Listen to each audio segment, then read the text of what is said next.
ఢిల్లీలో కేంద్ర ఆర్థిక శాఖ మంత్రి నిర్మలా సీతారామన్ మాట్లాడుతున్నారు. ప్రత్యక్ష ప్రసారం ద్వారా చూద్దాం. Come back to you to say since last Friday what have we done. So in specific, the several announcements that we've made have already seen, particularly on the interest rate reduction and also for the banks to follow up. You've had quite a few product launches by the public sector banks, and compliance have been issues. The instructions for compliance have all been issued, and on a very transparent way in which we wanted to have the one-time settlements to be done in banks. The checkbox related solutions have all come through. So I just want to be clear that the first few steps that we're talking about are specifically related to the banking sector, but post my last announcements. So 8 PSB banks have launched their repo-linked home vehicle mortgage, cash credit loans and so on. Then instructions, all of which is available in the slide at the back. Instructions have been issued on bringing greater customer ease, time-bound return of loan documents. I did mention to you all last time that within 15 days after the loan has been closed, the documents will be given. And also on the point of tracking loan applications, where particularly the SMEs were at a loss because they didn't know where the application lie, how long is it taking for them to get cleared. The tracking facilitation has already been done. So the loan management systems in each of the banks are giving them the very clear information at what level, what stage their applications are. And the one-time settlement, which I did mention, has already seen instructions have been issued. And then particularly for the NBFCs, the support that we had promised, which includes housing finance corporations also, the partial credit guarantee schemes have all been executed.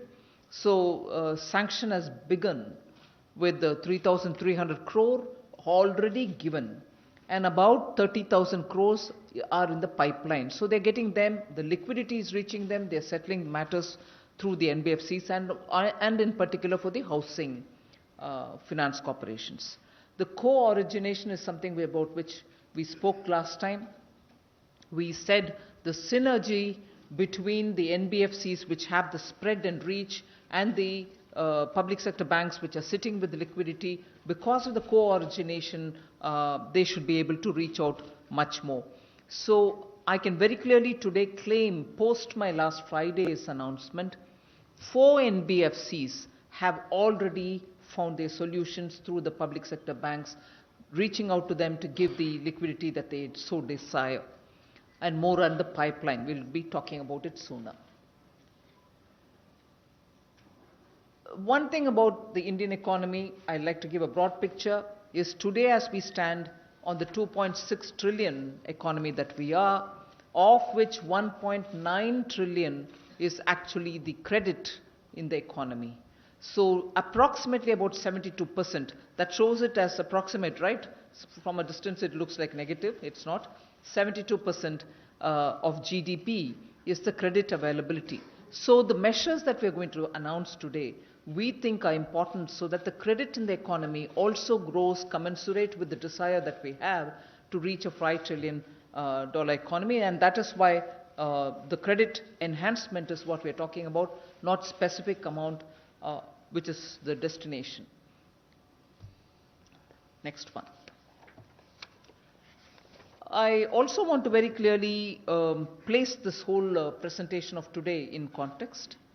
We are very clear that we need to lay a very strong foundation for the financial sector, in which not just strengthening the banks with equity infusion, but also making sure that we give them a complete good governance module. And that is where we have started. And I want to be very clear to say that we are not starting it today. In fact, in the last several years, we have made sure that several banking related reforms have been undertaken. I'll just give a very quick rundown on the various steps, which you probably are already familiar with, but I want to bring it to the backdrop of this discussion for today. So no interference in commercial decisions making, as opposed to the phone banking which existed prior to 2014. Then 3.38 lakh shell companies have all been closed. They are struck off the register. And then NAFRA, the regulator has been set up with independent regulatory members in it. The auditors are independent too. And then the resolutions are all happening for stressed assets very clearly through the IBC. So if those are the ways in which we are moving, you can see further some of the reforms which were taken up earlier, release only after ensuring loan conditions and clearances are all being followed now. Consortiums of banks which can get together in funding a particular project, which ran to 30 or 31 earlier, are now only limited to 7 to 9 banks at best. However big the project may be, not more than 7 to 9 banks in the consortium. Then techno-economic evaluation cells are being created in the banks so that there are no inadequacies found. Then technology analysts used for robust risk assessments are being made, and also to bring in due diligence in banks. So those are committees which we've appointed. And then the early warning signal reading is a very important step that we've taken. Specialized agencies have been set up who are monitoring every loan which is over 250 crores. Further, quickly going through the reforms that we've taken, cash flows were not ring-fenced earlier. Very clearly now they're very ring-fenced, so you know that you're not going to get into an unknown sudden situation which develops. Then banks were overexposed to corporate loans. Now there is a good asset mix.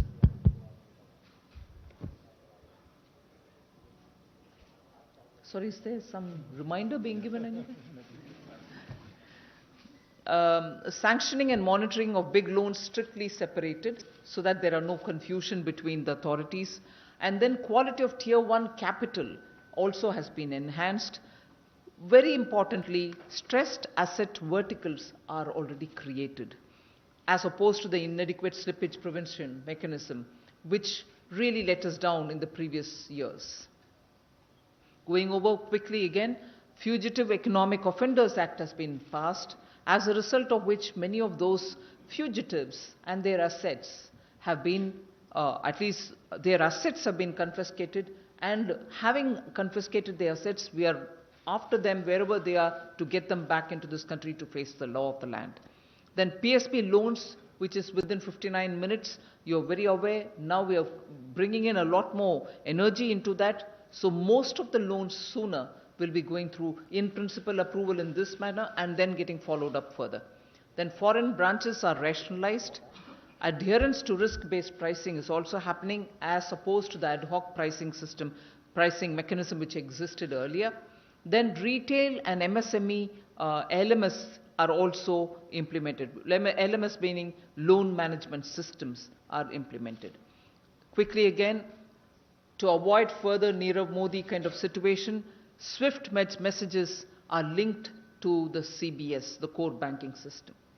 IT-based centralized processing centers and verticals are also started. Then MSME bills discounting because of being on threads is introduced. Even the last Friday, I gave one more step further on that, linking that with the GSTN also, so that nowhere will bill discounting for the MSMEs will become a problem. So with all these linkages, they should be able to discount it with greater sense of ease. Then selection at arm's length through bank board bureau. So no selections are going to be politically interfered with. It will happen professionally. Then the MDs of banks selection from market for large PSBs and wider pool of other PSBs. So you're not limiting the choice of who can be running the bank as a managing director. From a limited pool of people, you're opening it up for the market. Whoever wishes to come to that position will now be able to give their services because they have the domain expertise. The non-executive chairman is being introduced. Earlier, only the State Bank of India had it. Now all banks shall have it. So from all this, what is the gain that we've seen, and what is it that we can put on record? We just want to show that loan recovery record levels have been reached. If in financial year 18, 77,000 odd amount was collected, 77,000 crores, now it's crossed 1,21,000 crores. That's about record recovery levels. Then the gross NPAs. I want particular attention to be drawn of the media for this. Gross NPAs have come down. So in December 2018, if you had 8.65 lakh crores, now the asset quality has improved, NPAs have come down, and the level at which they are today is only 7.90 lakh crores. The next is the provisional coverage ratio.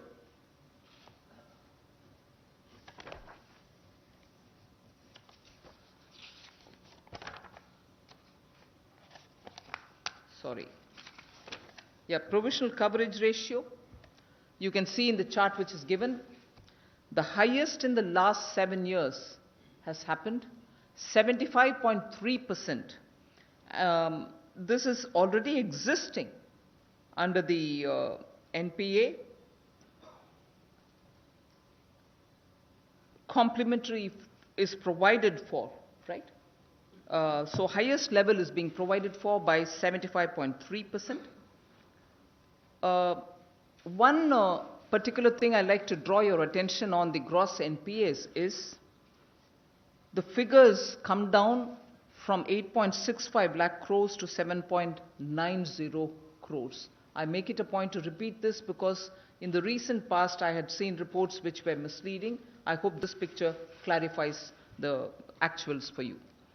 Enhanced profitability, again very important. Of a total 18 public sector banks, 6 public sector banks alone had enhanced profitability when we were talking about it in the fourth quarter of year ending 19.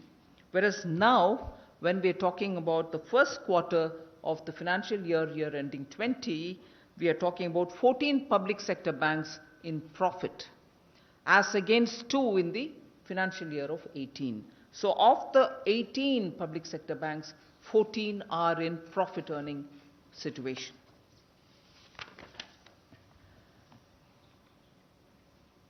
I also want to report on what has happened and what has developed post the consolidation of Bank of Baroda, Vijaya Bank and Dena Bank together. So what's the impact of that? What have we gained out of it? I just want to put that before you. We've actually had wide-ranging benefits. Wider offerings and enhanced customization has happened. Operations rationalized much more than before. Verticalization initiated. Very important, just no retrenchment of any staff. Very important again, admin staffs have been redeployed for business, which means the core function of the business improves, and best practices were replicated everywhere. And when I say this, and I insist saying this, because if there was one feature which was very good in one of the 3 banks as regards human relation management, that was copied for the rest of them also. Similarly, when all of them came back together, every best practice which prevailed in this bank or that bank or the third bank were all replicated for everybody's benefit. So best practices of each bank has been absorbed for the collective gain. So that's very important there. So significantly in terms of numbers, if you want to say, the CASA growth has been robust post the merger. 6.9% has been increased, and when CASA grows, it's better for the bank because they have more liquidity and they have better credit availability for themselves. So the amount in crores is given there, 2,87,000 crores in June 2019. So this consolidation of Bank of Baroda, Vijaya Bank and Dena Bank actually has resulted in good outcomes. The next is strong retail loan growth. 20.5% increase in retail loan. Between 2018 June till June 19, there is a 20.5% growth. Today, the retail loan growth is 1,12,000 crores. And that is a significant increase from where it was earlier for the scheduled commercial banks. Moving over to the next one, the profitability has enhanced. Now, in Q4 of 19, year ending 19, they were in the negative of 7,113. Today, they moved positive. They are at plus 710 in the first quarter end of this financial year. So profitability has also enhanced. What has happened in terms of the potential which got unlocked? As a result of the merger, there's a very clear indication that they're poised for rapid growth and they can raise greater things in the market, and high profit trajectory can be seen whether it is loan growth, whether it is CASA growth, or whether it is in the profitability. End of the day, what is the market thinking about it? You have at least 38 market analysts who have come on to have one unanimous view that the market capitalization post this merger is expected to touch 51,000 by the time it is August 2020, from where it was 35,000 crores. So April 19 to 2020, within 1 year, that's a kind of improvement and outcome which has happened of the first merger which took place, Bank of Baroda and so on. So having done 2 rounds of consolidation, along with sustained thrust on recognition, recapitalization, resolution, process reform and so on, what is it that we want to do for the next? I've already said the target is $5 trillion economy that we want to reach, a robust banking system that we want, and for which the steps that we want to take is what we want to reveal today before you. So we are trying to build the next gen banks. So unlocking the potential through consolidation. We are going to be talking a lot about consolidation. Big banks with enhanced capacity to increase credit. Big economy, you need banks which can sustain that kind of a growth potential. And the trajectory has to be maintained from the point of view of the banking facility that we can provide for the people of India. Banks with strong national presence and global reach is what we want. Operational efficiencies gains to reduce cost of lending. So the scaling up will only allow them to have a lot more resources, and therefore the lending costs can come down, and therefore the blueprint that we're coming up with is going to help us towards building a $5 trillion economy. Enhanced risk appetite they can have. Thrust on next gen technology for banking. Technology is an important feature. You'll notice that further we talk about, we've given a lot of mind application for ensuring that the fintech that they operate with are all going to be such that no customer disruptions will happen and enough attention will be taken towards bank and its consolidation. Wider offerings with enhanced customization and better ability to raise resources from the market. So we very quickly give you a complete picture of what kind of consolidation we are going to be doing. The first one, before I start, the large capacity of one bank, the technology-driven capacity of another, and the strong deposit franchise the third has, are all being brought together. So Punjab National Bank, Oriental Bank of Commerce, and United Bank will be brought together, and they shall form the second largest public sector bank with business of 17.95 lakh crores, which is at least approximately 1.5 times that of Punjab National Bank. So that will be the first one that we're talking about. The second largest branch network that is available in India will be of theirs, with 11,437 branches. So the first one that we are announcing is Punjab National Bank, Oriental Bank of Commerce, and United Bank. 3 together. What will this give us? A high CASA and lending capacity combined in consolidated bank. Large cost reduction potential due to network overlaps. Cost saving and income opportunities for the joint ventures and subsidiaries. Most important, the point that I said earlier, we have taken clear care that the platform that they use are compatible. In merging or in bringing together the 3 banks that we brought down here, we made sure that the technology which is used in this Bank 1, Bank 2 and Bank 3 are compatible and all the three banks can enable a quick realization of gains without customer disruption, without any disruption to the service that they have to lend. We go to this most important table.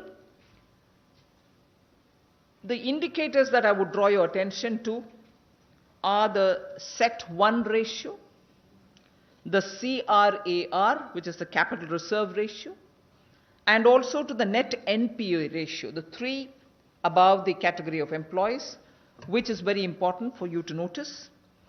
And all the three are very critical indicators to tell you that this consolidation in this particular case is absolutely healthy. And we've kept all the Basel norms, RBI's guidelines and the Basel norms in mind, even as we have put these numbers together for you.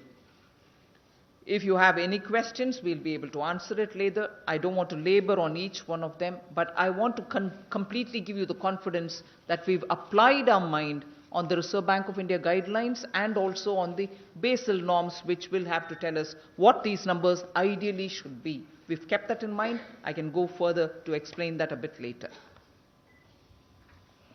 Should we now move to the second?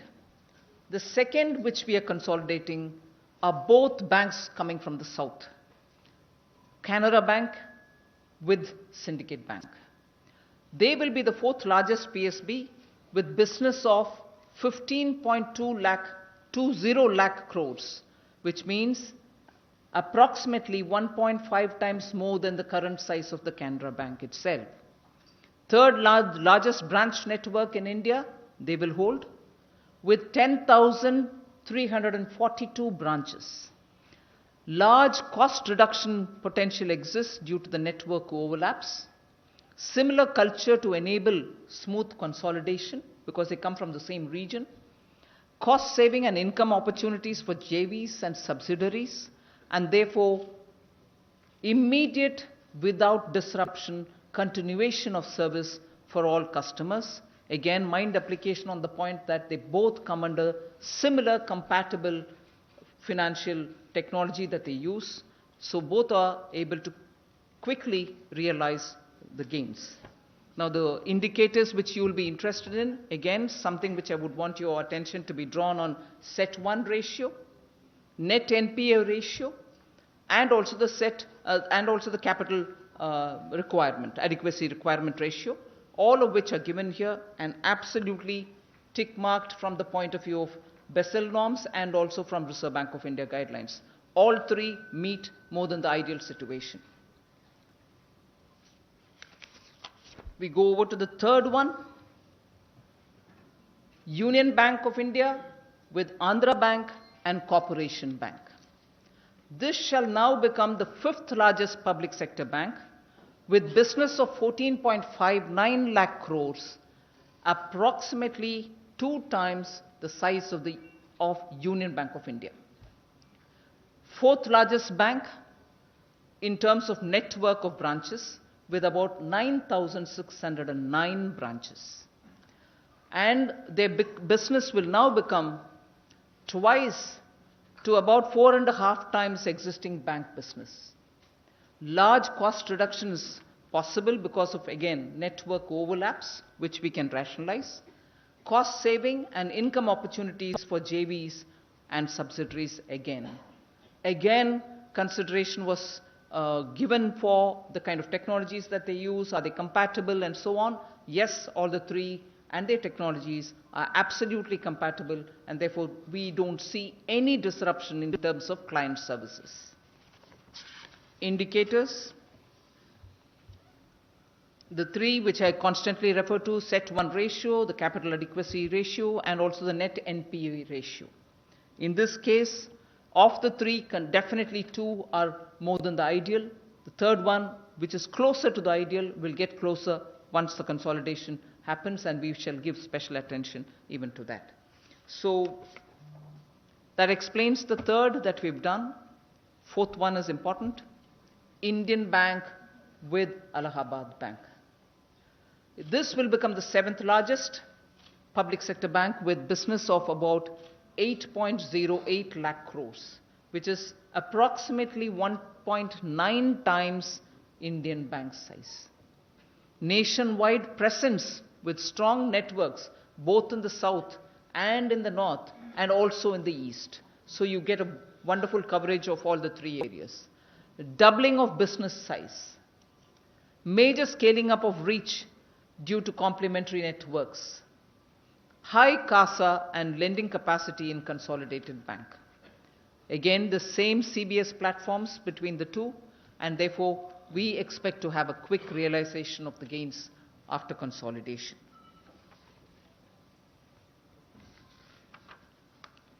The indicators, very clearly, all three are very clearly above board, very much above the ideal that we have. So it's worth noting that the strength is only getting consolidated of these two banks. So with all this said, we have very clearly explained what are the things that we're doing towards bank and consolidation. I want you to particularly give attention to this particular table. So what is it that you're going to have? The anchor bank will be Punjab National Bank in the first merger that I announced, where the amalgamating banks are Oriental Bank of Commerce, United Bank of India. Business size is 17.94 lakhs. PSB rank by size would be second, and the particular computer networking, fintech networking is Finacle. Similar, Canara Bank and Syndicate Bank coming together gives us a bank size of 15.2 lakh crores, becoming the fourth largest. iFlex is the system that they use. Union Bank of India, together with Andhra Bank and Corporation Bank, will become the fifth largest of the banks, public sector banks, with 14.59 lakh crores for their business size. Then Indian Bank with Allahabad Bank reaches the business size of 8.08 lakh crores, will be the seventh largest bank. So we had already talked about SBI amalgamated earlier, Bank of Baroda amalgamated earlier. So the consolidated PSBs for strong national presence and global reach, one of the objectives with which we went about this consolidation plan. So 82% of all PSB business will be with these banks. 56% of all commercial bank business will be with them. We shall continue with two banks which will have national presence. And they are Bank of India with 9.3 lakh crores of business size. Central Bank of India, 4.68 lakh crores, will continue as Central Bank of India. So two of those banks continue to be with national presence, and they continue to flourish in those. With all our support, we'll extend everything else. To strengthen the regional presence, some of these banks continue to have their dominance in regional areas, and they shall continue to be where they are.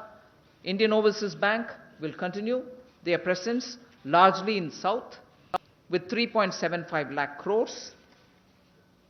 UCO Bank, with their presence in the East, will continue with 3.17 lakh crores presence.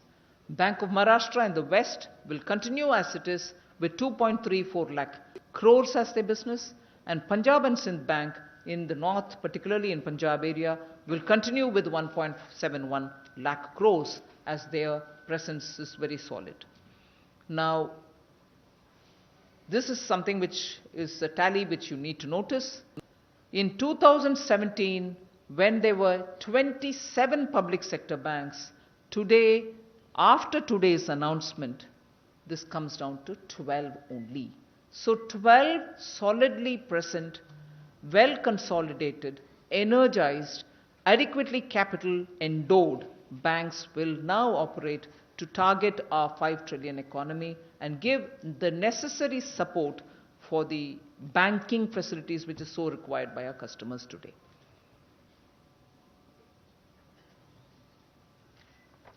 All right, now have we just thought of these consolidation without giving the necessary energy to the banks? Governance reforms is what all of us have been talking about for quite a long time. Did we do anything on it? Are we doing in trickles? Here I'm happy to tell you that we've taken adequate care to consult and take everybody on board much before we are coming out with the announcement on governance reforms in banks. These, I think, as much important as the consolidation announcement itself are, today the governance reforms that we are announcing now before you are of great significance to make these banks run professionally. And therefore, I draw your attention to the various governance reforms that we are announcing along with this consolidation. To make management accountable to board committee of nationalized banks to apprise performance of GM, general manager and above, inclusive of MD, will happen. So now it won't be just one person deciding on the appraisal of top officials, it shall be management which shall take these appraisals forward. So it won't be left to the hand of one person. And to make span of control manageable in large PSBs, post-consolidation, that is post today's announcement, boards will be given flexibility to introduce CGM level as per business needs. So we shall allow them to form or take a call on introducing a CGM in their respective banks. And also to recruit, this is very important. Just only State Bank of India probably very recently had this, but to recruit chief risk officer from the market at market-linked compensations. At market-linked compensation, but not on salaries decided by government, you will have specialized risk officers from the market deciding on what the bank's spread of its activity will be, and they will be adequately empowered to take a call on the decisions of the bank. And then to enable a succession planning, boards to decide on a system of individual development plans for all senior executive positions. What would this mean? It would mean that for each of the senior level position, there will be a set of 2 or 3 people who will also be built so that they get expertise in that area and be ready to, if there is a need, be able to take that position on. Of course, there will be yet another process of recruitment and selection, but at least we will be building capacity so that you have greater number of people who are with specialized skills and experience. So we are at this time itself giving enough material and freedom for them to have a succession planning within banks' boards. To ensure sufficient tenure, boards given flexibility to prescribe residual service of 2 years of appointment of GM and above. So nobody gets appointed for just a month or 2 because they are senior most, but they will, once appointed, be there at least for 2 years so that there's a sense of continuity, and by the time they get to doing something, they're not going to go away. So these are some of the serious governance reforms that we want to bring in. In again bringing another set of reforms, we want to make sure that the bank's board committee system itself gets strengthened. So flexibility is being given to boards of large public sector banks to enhance sitting fees for non-official directors. They were being paid pittance. So many of these people did not even have an interest being in bank boards as official, non-official directors. Now the boards will be given the flexibility to get the best in the field and give them the pay that they need for sittings. For better board committee functioning, boards given mandate to reduce or to rationalize board committees. In some cases there are very many, in some there aren't as many. So they will be given the complete power to decide what the size should be ideally for them. And for risk management committee, we are giving the mandate to fix accountability, which is what is the main problem. For compliance of risk appetite framework, that is where we are also getting somebody from the market with adequate remuneration, and they will be given enough veto power to take a decision or to veto a decision from being taken. Longer term for directors on management committee boards, because most often, as I said earlier, they spend a short period. By the time they can effectively understand and do something, they're gone. So we are giving them longer term.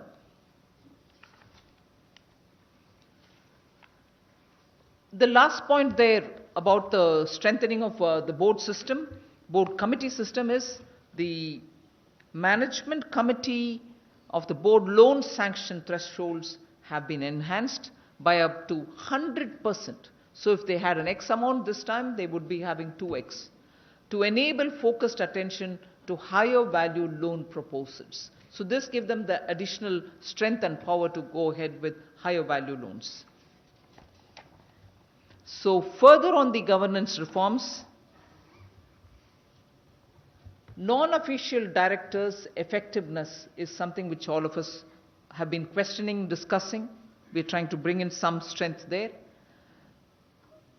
So the non-official directors' functions will have to be now comparable, analogous to the independent directors. So that's something which is happening now. Boards are given mandate for training of directors, both for the induction and for specialized purposes. Boards are given mandate again to evaluate the NOD, non-official directors' performance annually on a peer review basis. Thorough professionalization is what we are aiming at by doing these. The next is about leadership development in banks. Executive directors' strength in larger banks are raised to 4 for better functioning, focus, and also thrust on technology. Particularly on technology, we would ensure that there is an executive director who completely focuses on that, because the cyber security risks which banks face is also something which leadership should be consciously seized of. Creation of leadership pipeline under the BBB, the Bank Bureau Leadership Development Program, is also being introduced. So with all this, the public sector bank and their drive, we are going through wide-ranging reforms. Financially stronger PSBs are the ones which we are aiming at. Remember, please recall that in the budget we had made a provision of 70,000 crores. Well-provisioned PSBs, 14 already in profit. We'd like all of them to do well. Then technology-driven banking is what is the emphasis on today. Scale and synergy will be acquired because of the consolidation that we've done today, and governance is also getting strengthened, professionalized, and independence given to them to function.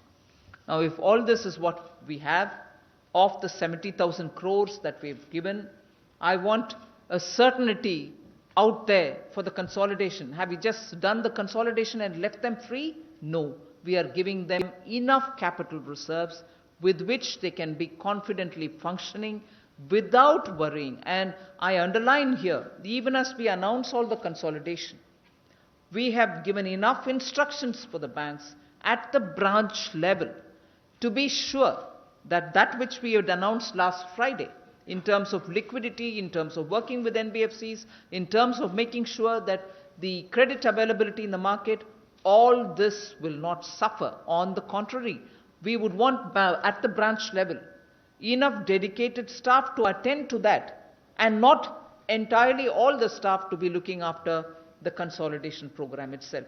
So that has been very clearly instructed to the banks.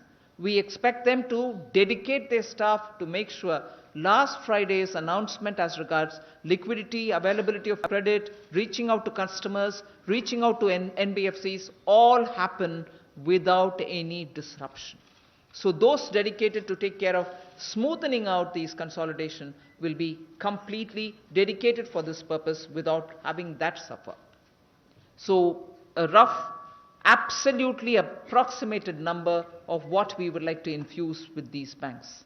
Punjab National Bank will get something around 16,000 crores. I just want one rider, one clause to be put here. These are approximate amounts. We will obviously tailor-make them according to the banks and the requirement, which will be discussed with the banks at that level. But here we are just giving you a broad indicator. Don't hold us on to this amount to the last digit. So Union Bank of India would get 11,700. Bank of Baroda will get 7,000. Although that was an earlier tranche of consolidation, we still support them. Canara Bank gets 6,500. Approximately all of them. Indian Bank 2,500. Now, does that mean we forget those which are existing in the regions? Not at all. Indian Overseas Bank, we think about 3,800 crores. Central Bank of India, 3,300 crores. UCO Bank, 2,100 crores, and United Bank of India, 1,600 crores, and Punjab and Sindh Bank, 750 crores. Now, these are not to take care of just the consolidation-related work, most of which is already provided for. This is aimed at growth. This is aimed at reaching out to the market, reaching out to the customers for growth purposes. So these are amounts which are being given and provided to these banks which are getting consolidated to aim at growth and growth only. So consolidation is not being enabled through this, but these are growth driven. So I think we've given you a broad picture of what we wanted to announce today. We want strong financial system, and I suppose now I'll leave it to you all to. Yes, we'll take a few questions now. Just 1 minute. Let him coordinate. Just. Let him coordinate. 1 minute. Just wait. We'll come to you one by one. Okay, you can. Baroda.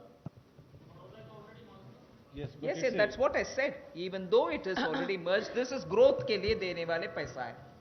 Consolidation basis नहीं है. Let's go systematically. Yes, you can start.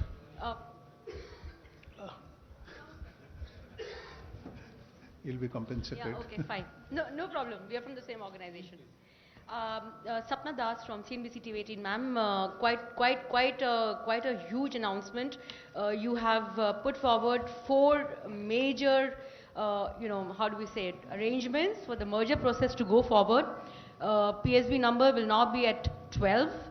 Also, you have announced a recapitalization, majorly also for those banks which are the acquiring banks as well as for the other banks, regulatory capital and growth, both of that. Just want to understand, ma'am, at this stage, just to understand the logic, it was very important to take the consolidation road forward at this stage, ma'am, and in this way, one. Second, we have also kept aside some money from the recap amount for the rest of the financial year. Could you share something with us on that? And last, ma'am, 4 banks are still under the PCA framework. They are largely untouched and they'll continue to, work, function. Anything on that anybody has in mind at this point in time? As regards the timing you asked, this is exactly the right time because as the FM mentioned, this is to enable them to support the 5 trillion economy. And as the FM has clarified, this is not going to cause any disruption because you can draw the experience from the Bank of Baroda, which in the very initial slides we showed you as to how their business has grown, as to how their profit has grown, and it has benefited the customers of the Dena Bank, Vijaya Bank, and also the employees of everybody. So what we will ensure, as the FM again mentioned in the last capital slide, that the disruption will not be there, anchor banks will do their work, and the period of making it effective will be fixed up in consultation with the banks when their boards take the decision. The alternate mechanism has decided that banks, we request the banks to take a decision in their boards, come back to us and say what kind of proposals they send and what is the date for effective date we fix. And as you recall, in the Bank of Baroda, we fixed the date from 1st of April 2019 so that disruption is not there, credit growth takes place, and whatever announcements were made last week, today or in future, banks are fully aligned to complete this. So absolutely no disruption. And the entire figure which is here, you are making 6 very, very large banks, global banks, and 2 national banks and 4 regional banks. So the energy also will get dissipated through this differential roles which they have. Yes. The business size, as we have shown, determines as to they can now have to look and have global aspirations. They are the banks which have the global reach also. So this is what they will look for. They will go to the market. They will work now from the position of strength. Because so much has happened, you have seen in the initial slides, recoveries, NPAs, provisionings, profit, 14 of them are in profit. So they are now poised to take a leap forward from the position of strength and support the 5 trillion economy. the regional banks, and she also asked about the PCA We are banks. not calling, just 1 minute. Yeah, we are not calling We are not regional calling them banks. regional. We are only saying the concentration of that bank is in the region, in one particular region. That's not because of a design. They are there. We are saying that is how we are representing. We are not giving them a title of a regional bank. Their presence is already there. They continue to do what they want to do. They continue to function as they are functioning. They also, as we said, the initial differentiated banking, they also look at their niche. They also look their customer connect. They also look their culture. And they are allowed to grow fully into the regions, and wherever they are working, they have the pan-India reach also, they will be allowed to work. Ma'am, Timsi Jaipuria this side. There is no restructuring there. Ma'am.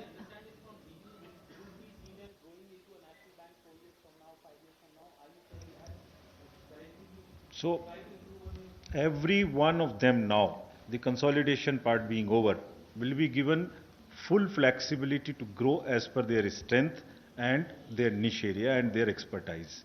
They have all the options available of a differentiated banking, which they decide as per their own genius and grow, and they'll be fully supported in growing. Ma'am, Timsi Jaipuria Nothing this side. restricts them. Ma'am, Timsi this side from CNBC TV 18. Is there a timeline that has been given to the banks, to the 4 mergers, that they should come back to the government by this, to whether they are ready or not for the merger proposal to make that effective date? Also, what happens to the recap amount? What is the roadmap to utilize that amount which was earmarked in the budget and right now? There is a defined process. The process will run now. It is only the alternate mechanism which has taken a decision. Each bank, acquiring bank and the acquired bank, will go back to their boards, take the decision in their boards as they like. They'll come back to us. After that, we'll consult the RBI at 2 stages. After consultation, the scheme of amalgamation will be made, and thereafter only the date, effective date, will be decided in consultation with the banks as per their wish. But you don't have a timeline We, by say next 2 months, all this process will The be banks over. board will have. the banks' boards are independent agencies, independent entities. They will take this decision. And as about the capital, capital has been provided already. After the board's assessments, as the FM mentioned, these are not the confirmed, they are approximate figures. It is because they will come back to us after assessment in their boards, and we'll respect that. Okay, Yes. please. Ma'am, I'm Rima Sharma from Pratibimba Live. This is a channel from Assam. So you visit recently Assam. Today, after giving a big announcement, I have a small question for you. Under composition scheme, you already lowered the tax regime for Northeast and other hill states. So, but still that MSME are suffering a lot. Do you have any further plan to lower the tax? That's something to do with the GST. It will be the council which takes a call on it. I was in Guwahati yesterday. I've heard a lot of inputs on that. We'll work on it. Ma'am मैं Lakshman CNBC आवाज़ से जिस तरीके से आपने पिछले दिनों जो मर्जर हुए थे उसमें आपने बताया कि उसमें किसी भी तरह की कोई छंटनी नहीं होती, यानी किसी का एम्प्लॉयमेंट नहीं गया था। क्या इस मर्जर में भी किसी भी तरह के कोई छंटनी नहीं होगी, रिट्रेचमेंट नहीं होगा, इस बात की गारंटी आप देती हैं? और दूसरी बात कि जितने भी मर्जर आपने 4 ग्रुप में किए हैं, उनमें से हर एक बैंक ऐसा है जिसका NPA अपने लीड बैंक से करीब 25%, 30% ज़्यादा है, तो इससे जो कंबाइंड बैंक निकल कर आएगा उसके NPA पर असर पड़ेगा? देखिए, एक तो आपने जो बैंक अमलगमेट हो रहे हैं और जो अमलगमेट होने जा रहे हैं उनके NPAs के विषय में बात किया। FM ने आपको लगातार जो स्लाइड्स दिखाई थी उसमें दिखाया था उनकी CET1 के रेशियोज, उनके CAR और उनके NNPA, वो 3 उसके रेशियोज हैं जो 10.875 से CRRA होना चाहिए ऊपर, 7 से ऊपर CET1 होना चाहिए और 6% से नीचे एज पर द रेगुलेशन उनके NPA होने चाहिए। Most of them were there and the capital which has been given to both the banks, जो एक्वायर कर रहे हैं वो और जो एक्वायर हो रहे हैं, दोनों के अमलगमेटेड एंटिटी में ये तीनों parameter along with this capital और जो रिकवरी की स्पीड है और जो आईबीसी में अभी केसेस हैं उन सब के बेसिस पर वो पूरे रेगुलेटरी नॉर्म्स को फॉलो करेंगे एंड वी आर कमिटेड कि वो फॉलो करते रहें। और आपको ये भी ज्ञात होना चाहिए कि जो रेगुलेटरी नॉर्म्स हैं वो हम अभी बेसल से भी 1% ऊपर मेंटेन कर रहे हैं। देयरफॉर हम वन ऑफ द बेस्ट बनाना चाहते हैं और 1% ऊपर हम मेंटेन कर रहे हैं। Yes.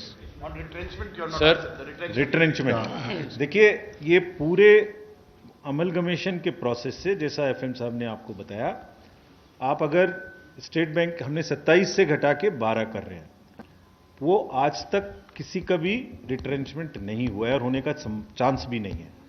दूसरी बात, उनकी जो एम्प्लॉयमेंट की और जो एचआर की जो बेनिफिट्स हैं वो और इम्प्रूव हो रहे हैं।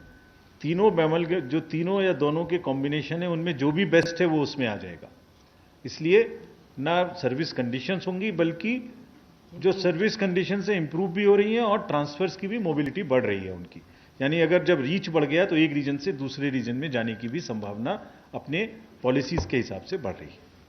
और हम ये खास तौर से इंश्योर करेंगे कि किसी भी एम्प्लॉय को किसी भी स्टेज में इससे सिर्फ बेटर ही हो सकता है, नुकसान नहीं हो सकता। Ma'am, I'm Ashutosh from BTVI News Channel here, ma'am. My question is that the government has already announced a lot of reforms as far as the banking is concerned. Going forward, ma'am, is there any plan also for the government to bring down the government stake in public sector banks? Also, ma'am, very importantly, one segment of bank customers, that is home buyers, are already suffering a lot. By when can we expect measures on that front? FM ने पिछले Friday को आपको announce किया था, जो urban development ministry है, ministry of pupa, वो real estate और होम बायर्स के संबंध में अपने कंसल्टेशंस कर रही है। हम लोगों ने भी विषय किया था, वो अपने प्रपोजल्स बना रहे हैं और उसके विषय में वो अपने प्रस्तावों को फाइनलाइज करेंगे। जहां तक गवर्नमेंट स्टेक की आपने बात कही, नेशनलाइज्ड बैंक्स में एज पर दी एक्ट हमें 51% रखना है और जो पब्लिक सेक्टर बैंक्स हैं उनकी बहुत बड़ी भूमिका है देश में। दूर दराज में है, देहात में है, मुद्रा में है, फाइनेंशियल इंस्टीट्यूशंस में है। तो बैंकिंग की पूरी दशा और दिशा और गंतव्य तीनों चेंज हो रहे हैं। दशा आपने देखा, आपको एफएम ने दिखाया कि कितने सारे रिफॉर्म से दशा हुई जाकि पीछे की तरफ ना जा सकें जो गलतियां हुई। दिशा फाइनेंशियल इंक्लूजन से जनधन, मुद्रा, पीएम सुरक्षा बीमा योजना, पीएम जीवन ज्योति बीमा योजना, वो दिशा उसमें उधर भी जा रही है और गंतव्य है कि ये पूरी फाइनेंशियली इंक्लूसिव सोसाइटी बने। और जैसा जनधन 2 में दिखाया गया था, अब हर घर में अकाउंट नहीं बल्कि हर एडल्ट का अकाउंट हो और हर 5 किलोमीटर में एक वो हो। तो दशा, दिशा और गंतव्य तीनों, और from position of strength. Somesh from Business Standard. One question, out of the 18 public sector banks, 12 have been announced to be merged. Does it mean that the rest of the 6 won't be merged going ahead? And second, if you can explain the rationale behind these mergers, because in some of the mergers there are 3 banks which will be clubbed, in some there will be 2 banks which will be clubbed. So how have you clubbed these banks? There are 4-5 major principles in the merger, which the FM has shown you in the slide when on the unlocking the benefits. The first and foremost is that there should not be any disruption for the customer. Therefore, they should be on the same technological platform. So either on Finacle or on banks or on iFlag. So that is first. Secondly, they should benefit from the scale and from the synergy in terms of the CASA and in terms of their reach. As you saw that the number of branches, so number of employees, cultural affinity, all those factors have been taken into account to ensure one thing, that you are just not merging them for the sake of merging. You are not merging any weak with any strong. You are merging commercially, economically viable entities, compatible entities, to make 6 very, very, very strong bank, 2 strong national bank which can aspire to become again join the first 6, and then again 4 banks with regional reach which can again aspire to become go to the higher ladder. But As of now, no further. This roadmap is final. This That's what he said. This As of roadmap as of now is final. But their boards are always independent to take call. But there is nothing. They are all 12 is the right number, which should remain. Ma'am, this is Ruchi Bhatia from ET now. A lot of people are asking, ma'am, that is it really a goodbye to market-oriented reforms, given the fact that it is the government that is really pushing these mergers? Ideally, it should be the bank board who should be taking this decision as to which are the boards that, which are the banks that they should be merging in. This is a good question. You can ask our banker colleagues who are here today.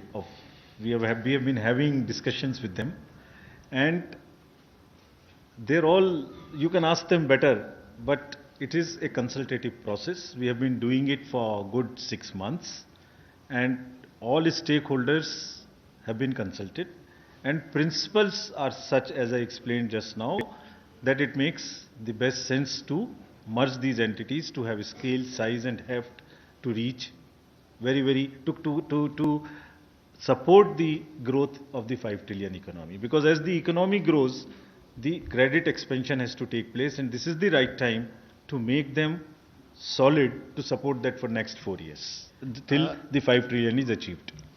Ma'am, Mr. Ujjwal Narayan from Newsrise. Just wanted to know, because when the discussion on big banks or amalgamation of banks started, there was one philosophy that we need big size global bank. But right now, and I want to clear, it's not a criticism, only I am asking for a clarification, that in this amalgamated structure, we are not finding something like big global bank, or we are looking for such a global bank in future. So the philosophy, what is the philosophy, apart from reducing the number, what is the philosophy behind these amalgamations? So you are suggesting that a 4 lakh crore business bank was more likely to reach global than the 18 lakh crores. So this is 18 lakh crore, 15 lakh crore, and all of them are by and large above, except the Indian and Elaban, that above 10 lakh crores. So that is from there you have to take it. You can't merge 10 together to make it 50 lakh. And State Bank is there, which is 52 lakh. Sir, Aseem CNBC Awaaz से मेरा सवाल है, 2017 में आपके पास 27 bank थे, अब घट करके 12 रह गए, जिसमें से 4 रीजनल बैंक कही है जिनकी लिमिटेड है. तो आपको लगता नहीं है कि कस्टमर्स के लिए ऑप्शन जो है काफ़ी लिमिटेड हो गया, कंपटीशन नहीं रहेगा उनके लिए, डिफरेंट प्रोडक्ट्स उनको जो मिल रहे थे वो नहीं मिलेंगे पर कस्टमर से पॉइंट ऑफ व्यू? एक्चुअली ये बिल्कुल रिवर्स है. कस्टमर्स को रीच बहुत ज़्यादा इससे बढ़ने वाली है. मैं आपको एक्सप्लेन करता हूँ किस तरीके से. इन सब के प्रोक्योरमेंट्स हैं, इन सब की सर्विसेज हैं, इन सब की पासबुक्स हैं, इन सब के एटीएम्स हैं, इन सब की टेक्नोलॉजीज हैं. इसमें अगर बैंक की कैपेसिटी बढ़ी है तो इसमें इन्वेस्टमेंट्स और फास्ट होंगे. और जैसे एफएम साहब ने कहा कि कस्टमर का बिल्कुल भी डिसरप्शन ना हो, जैसे कि पहले बैंक ऑफ बड़ौदा के केस में नहीं हुआ और इमीडिएटली देना बैंक के कस्टमर्स को क्रेडिट मिलने लग गया पीसीए से बाहर आने की वजह से. इन सब में भी उनको और सुविधा मिलने वाली है. एक जगह के बदले बहुत सारी ब्रांचेज उनकी बढ़ने वाली हैं.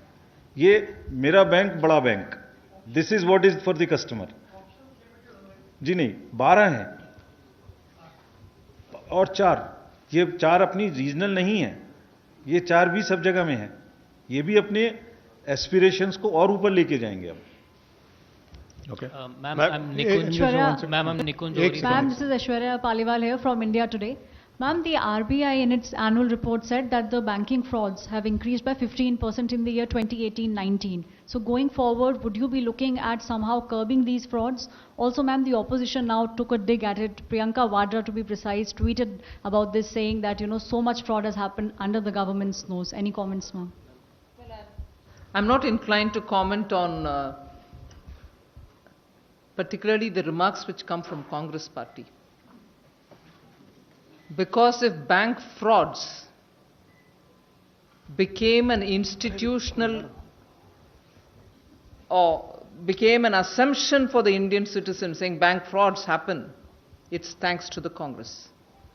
The first slide that I showed you about telephone banking is completely a Congress ka den, if I can use a mix of English and Hindi on that. And till today, the burden of NPAs because of indiscreet lending by the then dispensation is what is bogging our banks down even today. So it's very well for them to, in passing, comment a lot of things. If only they can stand up and account for the misconduct which happened during their time in messing up with banks. And many of these fugitives who we are trying to get back were encouraged during their times. So I think they should think twice before they even comment on anything which is happening now, which is happening for the good of institutions in the long run.